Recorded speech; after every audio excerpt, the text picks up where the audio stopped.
Assalamualaikum warahmatullahi wabarakatuh. Brother and sister, cara jaga kereta, ya, sekarang contoh. Jadi kita ada contoh hari ini. Jadi untuk abang-abang, kakak-kakak sekalian lah kan.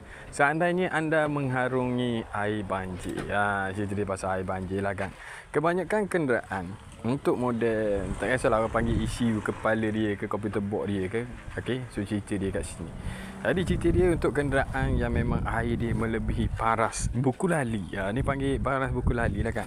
Seandainya air melebihi kawasan ni, so dia ada risiko sedikit. So kalau air seandainya tinggi ni, so dia memang ada risiko sikit.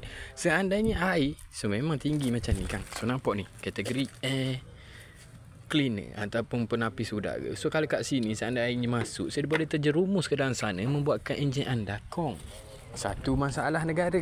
Tapi yang cerita dia kat sini, nampak tu kat dalam dia dah makin, dah memang teruk tu tuan-tuan dan puan-puan. Okay, so kalau tengok kat dalam ni kan, kau tengok kat dalam ni kan, nampak tu air. So cerita dia, benda ni boleh mengakibatkan kenderaan anda shorting semua sekali. So bila benda ni kena tuan-tuan dan puan-puan, dia tak banyak mana, cuma habiskan RM1 anda. Itu sahaja tuan-tuan. Jadi untuk kategori mengharum banjir, pastikan ia tidak melebihi mana-mana kapasiti lah. Seandainya memang air sampai tahap masuk dalam kereta, so jawapan dia sampai kereta mati, dah mati tu biar je lah. Lepas tu keringkanlah semula. Gitu ni. Tapi bila kebanyakan kenderaan yang mengharum banjir dalam keadaan tengah hidup tiba-tiba mati, kebanyakannya risiko dia adalah tinggi tuan-tuan.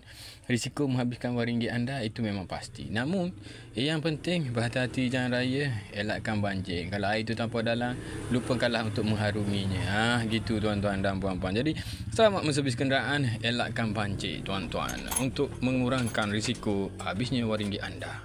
Selamat menservis kenderaan.